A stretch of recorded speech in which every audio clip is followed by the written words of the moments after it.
Bharatiya Janata party की माने तो राहुल गांधी दुनिया के सबसे ताकतवर नेता हैं। प्रधानमंत्री नरेंद्र मोदी नहीं, बकौल बीजेपी राहुल गांधी विश्वगुरु हैं। अब आप कहेंगे कि शर्मा जी क्या कह रहे हो सुबह सुबह। नहीं साहब, मैं आपको बतलाता हूं कि जनता को मूर्ख बनाने के लिए भारतीय जनता पार्टी किस कदर तमाम हदों को पार करती है। भारतीय जनता पार्टी की लगातार कोशिश होती है कि जो पूरा देश है उसकी सामूहिक सोच, उसकी जो सामूहिक बुद्धि है वो एक बहुत बड़ा शून्य हो जाए। और मैं ऐसा क्यों कह रहा हूं दोस्तों, आपके स्क्रीन पर इस वक्त भारतीय जनता पार्टी जो प्रचार चला रही है, मैं आपको बतलाना चाहूंगा कि संबित पात्रा, भारतीय जनता पार्टी के माननीय उई उई पुई पुई प्रवक्ता, उन्होंने क्या कहा है आपके स्क्रीन पर। संबित पात्रा ने कहा है, no points for guessing, we all know who is pulling the strings. जैसे कि आप इस तस्वीर में देख सकते हैं, राहुल गांधी दिखाई दे रहे हैं और राहुल गांधी जो हैं वो जैक डॉर्सी, ट्विटर के पूर्व जो सीईओ हैं, उन्हें कठपुतली की तरह उन्हें कंट्रोल कर रहे हैं, उन पर नियंत्रण कर रहे हैं। यह तस्वीर यह बतलाने के लिए कि जैक डॉर्सी पर राहुल गांधी का कंट्रोल है। भाई, एक व्यक्ति या तो पप्पू हो सकता है या विश्वगुरु हो सकता है, दोनों चीजें तो हो नहीं सकता है। मगर संबित पात्रा और भारतीय जनता पार्टी का पूरा आईटी सेल जो है यह तस्वीर दिखलाकर यह बतलाने का प्रयास कर रहा है कि किस तरह से राहुल गांधी जो हैं वो जैक डॉर्सी के बयान के पीछे हैं। और मैं दावे के साथ कह सकता हूं कि राहुल गांधी जो इस वक्त अमेरिका की यात्रा पे हैं, उस यात्रा को भी कहीं ना कहीं इसी बात से जोड़कर देखा जाएगा कि राहुल गांधी अमेरिका इसलिए गए हैं ताकि अमेरिका से इसी तरह से भारत विरोधी नारे सामने उभर कर आए। याद कीजिएगा, माननीय अनुराग ठाकुर, देश के सूचना और प्रसारण मंत्री, क्या कहा था इन्होंने कल इन्होंने कहा था कि जैसे ही चुनाव आते हैं जैक डॉर्सी जैसे लोग सक्रिय हो जाते हैं। मानो दुनिया के लोगों को कोई काम नहीं, सब लगातार 24 घंटे यही सोचते रहते हैं कि प्रधानमंत्री नरेंद्र मोदी पर निशाना कैसे साधा जाए। मैं आपसे एक सवाल पूछता हूं, ऐसे में विश्वगुरु कौन है बताइए ना। क्योंकि विश्वगुरु वो होता है जिसकी दुनिया भर में साख होती है, दुनिया भर के लोग जिसे सुनते हैं। क्योंकि याद कीजिए, प्रधानमंत्री नरेंद्र मोदी की तस्वीर का इस्तेमाल किया जाता है। अगर कोई दुनिया का नेता आके उनसे महज हाथ मिलाता है तो पापा की तमाम परियां, मीडिया के जितने भी गुल्लू और कालू हैं, पूरा गोदी मीडिया यह बोलने की कोशिश करता है कि देखो प्रधानमंत्री नरेंद्र मोदी की क्या साख है। जो बाइडेन उनसे हाथ मिला रहे हैं, जो बाइडेन उनसे कह रहे हैं कि मुझे आपका दस्तखत चाहिए। ऑस्ट्रेलिया के प्रधानमंत्री उनकी रैली में शामिल होते हैं। ये तमाम चीजें कही जाती हैं। मैं आपसे एक सवाल पूछता हूं, जैक डॉर्सी अगर राहुल गांधी के नियंत्रण में है तो इसकी वजह क्या है, मैं समझना चाहता हूं। क्या कांग्रेस के पास अथाह पैसा है कि वो दुनिया में किसी को भी खरीद सकती है? क्या राहुल गांधी की साख ऐसी है कि दुनिया में वो जहां जाते हैं लोग कांपने लगते हैं? भाई, ये सवाल है, ये सवाल पूछे जाने चाहिए। क्योंकि अगर भारतीय जनता पार्टी आपको मूर्ख बना रही है, आपको ये समझाने की कोशिश कर रही है कि दरअसल राहुल गांधी जो हैं वो जैक डॉर्सी का नियंत्रण करते हैं, उन पे कंट्रोल करते हैं, तो इस देश की जनता होने के नाते आपको ये सवाल पूछना चाहिए कि आप ये जो बात कह रहे हैं उसकी जमीन क्या है, उसकी बुनियाद क्या है, उसके कारण क्या है। मगर दिक्कत आपके साथ यह है कि आप ये सवाल नहीं पूछते। जिस जैक डॉर्सी के बारे में कहा जा रहा है कि वो एक वामपंथी है, हिंदू विरोधी है और न जाने किन किन शब्दों से नवाजा जा रहा है, उसी जैक डॉर्सी ने प्रधानमंत्री नरेंद्र मोदी को जन्मदिन की शुभकामनाएं दी थी। और प्रधानमंत्री ने उसके जवाब में कहा था कि जैक, ट्विटर एक बहुत ही खूबसूरत जगह है आपस में बातचीत करने के लिए। प्रधानमंत्री नरेंद्र मोदी यहां पर जैक डॉर्सी के साथ बैठे हुए हैं सामान्य शिष्टाचार के नाते। कोई यह सवाल नहीं पूछ रहा है कि तमाम तस्वीरें बता रही हैं कि जैक डॉर्सी के साथ प्रधानमंत्री नरेंद्र मोदी या भारतीय जनता पार्टी भी लगातार वार्ता में रहती थी, बातचीत करती थी। दिक्कत यह हुई कि जब आपके नफरती नेताओं पर ट्विटर ने लगाम लगाना शुरू किया, तब आपको जैक डॉर्सी से प्रॉब्लम हुई। और यही नहीं, जो बात जैक डॉर्सी ने कहा कि भाई भारत में विचारों की अभिव्यक्ति न के बराबर है, वहां पर अगर कोई अपनी बात कहना चाहता है मोदी सरकार के खिलाफ तो हम पर दबाव डाला जाता है, उन पर अंकुश लगाओ। यह बात तो जैक डॉर्सी ने कही, मगर इलॉन मस्क भी यही कह रहे हैं। आपकी स्क्रीन पर उनका बयान। और मैं फिर उसी मुद्दे पर आना चाहता हूं कि क्या राहुल गांधी इतने ताकतवर हैं? सुनिए सुप्रिया सुनीत इस पर क्या कह रही है। हम सबको पता है कौन से पेज डिलीट होते हैं, हम सबको पता है किसके पोस्ट डिलीट कराए जाते हैं, फेसबुक से यूट्यूब पर किसको रिस्ट्रिक्शन करा जाता है, यह सर्वविदित है। लेकिन ट्विटर का एक फाउंडिंग सीईओ, फॉरवर्ड सीईओ अगर यह कह रहा है कि सरकार ने इस कदर दबाव बनाया था कि अगर किसानों को दिखाया गया तो आपके घरों पर छापे पड़ेंगे, यह असलियत है 56 इंच की छाती की। और 56 इंच की छाती डरती इतना ज्यादा है, कुछ एग्जाम्पल्स तो मैंने आपको दिखा दिए, लेकिन वो डरते इतना ज्यादा है कि कोई सवाल पूछ ले तो नौकरी खाने पर आमादा है। अभी थोड़े दिनों पहले अमेठी में सबने देखा, स्मृति ईरानी जी जा रही थी, पत्रकार ने सवाल पूछने की हिम्मत दिखाई, 12 घंटे से अंदर में पत्रकार की नौकरी खा ली। बड़ा संतोष आया होगा, बड़ी संतुष्टि आई होगी। नौकरी एक बना नहीं सकते लेकिन खाने में सबसे आगे रहते हैं।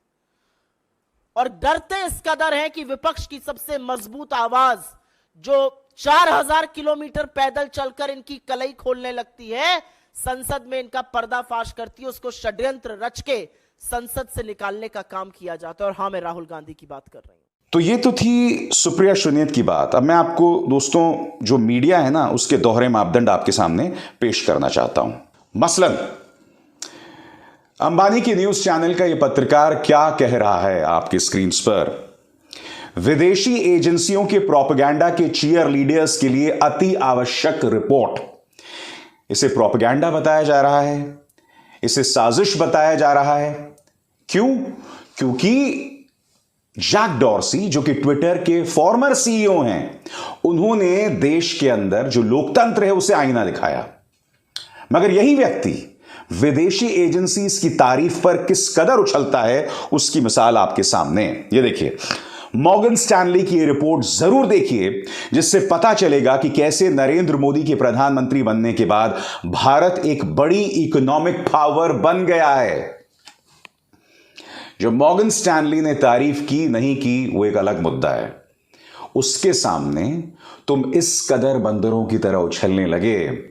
और जब जैक डॉर्सी ने, ऐसा नहीं है कि उनसे पूछा गया कि भाई भारत के बारे में बताइए, उन्होंने खुद कहा कि भारत कहने को एक लोकतंत्र देश है, मगर वहां पर लोगों की आवाज को इस कदर कुचला जाता है, धमकाया जाता है।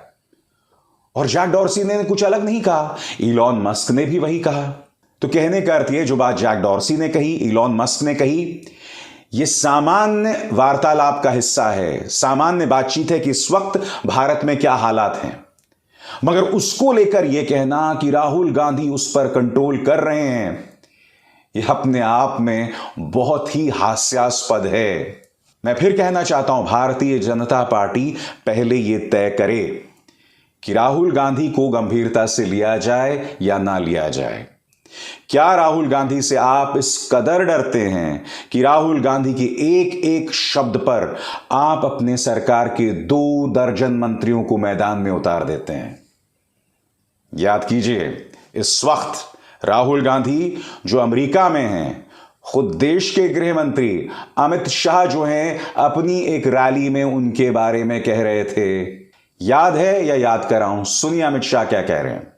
कांग्रेस के शाहजादे राहुल बाबा विदेश जाकर देश का अपमान करने का काम करते हैं। अरे राहुल बाबा, विदेश में जाकर देश की राजनीति की बात, विरोध की बात नहीं करते। ये सालों से परिपाटी है, आपको मालूम न हो तो तनिक सीनियर कांग्रेसियों को पूछ लीजिए। और राहुल बाबा यहां नहीं बोलते, विदेश जाकर बोलते हैं, क्योंकि देश में उनको सुनने वाले बहुत कम बच गए हैं, इसलिए वो विदेश जाकर बोलते हैं। आज मैं देश की जनता से एक और सवाल पूछना चाहता हूं, जिसका जिक्र मैं बार बार अपने शोज में करता रहा हूं। मणिपुर हमारे ही देश का हिस्सा है, पूर्वोत्तर का हिस्सा है, वहां हालात बद से बदतर हो रहे हैं। ताजा खबर क्या कहती है आपकी स्क्रीन पर। मणिपुर में फिर हिंसा, 1 की मौत, 42 दिनों में 100 से ज्यादा जाने गई, 47,000 से ज्यादा लोग राहत शिविरों में। आप इसके मायने समझते हैं? 100 से ज्यादा एक राज्य में लोगों का मारा जाना, 2 समुदाय एक दूसरे के जानी दुश्मन हो गए हैं, 47,000 लोग इस वक्त राहत शिविरों में हैं, आधा लाख 50,000 के आसपास लोग इस वक्त राहत शिविरों में हैं।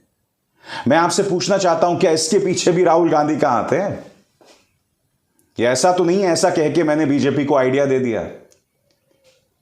बड़ा प्रश्न ये है कि मणिपुर में डबल इंजन की सरकार है, केंद्र में बीजेपी, राज्य में बीजेपी। वहां हालात बद से बदतर कर दिए गए। कोई देश के गृह मंत्री अमित शाह सवाल नहीं कर रहा है, कोई वहां के मुख्यमंत्री का इस्तीफा नहीं मांग रहा है। मैं आपसे एक सवाल पूछना चाहता हूं, अगर विपक्ष के किसी राज्य में ऐसा हो रहा होता तब केंद्र सरकार क्या करता, बताइए। दिल्ली के अंदर छोटे छोटे मुद्दों को लेकर एलजी जो है वो अरविंद केजरीवाल को परेशान करते हैं। ममता बनर्जी को पूर्व राज्यपाल जगदीप धनखड़ किस तरह से परेशान करते हैं, सब जानते हैं। मुद्दा क्या है मैं आपको बताता हूं। ये जो जैक डॉर्सी को लेकर पूरा टूल किट जारी हो गया है, जिसमें आप देख सकते हैं जो पूरा गोदी मीडिया जिस तरह की बातचीत कर रहा है, इसमें ये जो बातचीत है इसके पीछे की सोच को समझिए। संबित पात्रा ने जो ये ट्वीट किया है इसकी सोच को समझिए। मुद्दा यह है कि असल मुद्दों से आपका ध्यान भटकाया जाए। मणिपुर भारतीय जनता पार्टी की डबल इंजन सरकार के मुंह पर एक करारा तमाचा है। वो ये प्रमाणित कर रहा है कि भारतीय जनता पार्टी जहां पर हालात पेचीदा हैं, हालात को संभाल नहीं पाती है। उल्टा महाराष्ट्र में भी हालात बद से बदतर किए जा रहे हैं। पहले भाजपा का एक नेता टी राजा सिंह गली गली घूमकर भड़काऊ बयान देता है, गालियां देता है, दंगों की बातें करता है, दंगे भड़काने की बातें करता है। फिर औरंगजेब के विवाद को लेकर कोल्हापुर में धारा 144 लगा दी जाती है। यानी कि महाराष्ट्र जो कि इस देश की आर्थिक नब्ज है, वहां पर हालात बद से बदतर किए जा रहे हैं। मैं आपसे एक सवाल पूछना चाहता हूं, जब उद्धव ठाकरे मुख्यमंत्री हुआ करते थे तब ऐसे हालात बदतर थे? ये 2 घटनाओं का जिक्र मैं क्यों कर रहा हूं, और भारतीय जनता पार्टी जो राहुल गांधी के बारे में प्रचार कर रही है उससे उसका क्या लिंक है, समझिए। मणिपुर हालात कंट्रोल नहीं हो रहे हैं, महाराष्ट्र वहां पर राजनीतिक शक्ति कम हो रही है, वहां पर अघाड़ी के जो 3 दल हैं उनका वर्चस्व बढ़ रहा है, इसीलिए महाराष्ट्र में हालात को खुद बदतर करो, खुद वहां पर जो है अराजकता पैदा करो, और उन दोनों चीजों से ध्यान भटकाने के लिए जैक डॉर्सी वाले मुद्दे पर अनर्गल बातें करो। दोस्तों, आज तक का एक कार्यक्रम देखिए, इसमें पापा की परी राकेश टिकैत से यह कह रही है कि मुझे तो किसी ने गिरफ्तार नहीं किया। आपको गिरफ्तार क्यों करेंगे, बताइए ना। आप या अन्य पापा की परियों को कोई गिरफ्तार क्यों करेगा? आप सब भारतीय जनता पार्टी के प्रचार तंत्र का हिस्सा हैं, उनकी प्रोपेगेंडा मशीनरी का हिस्सा है भाई। जैसे वो पापा की परी, जहांगीरपुरी में हिंसा होती है, बुलडोजर चलता है, तो कायदे से उसे मैदान में उतरकर सुप्रीम कोर्ट के फैसले का हवाला देना चाहिए था, मगर वो करने के बजाय वो सरकार के प्रोपेगेंडा को आगे बढ़ाती है, बुलडोजर पर चढ़ जाती है और अनर्गल बातें करती है। क्यों? क्योंकि जो पतिदेव हैं उनका ट्रांसफर जो रोकना था, इस तरह से ये लोग काम करते हैं। इन लोगों को गिरफ्तार किया जाएगा।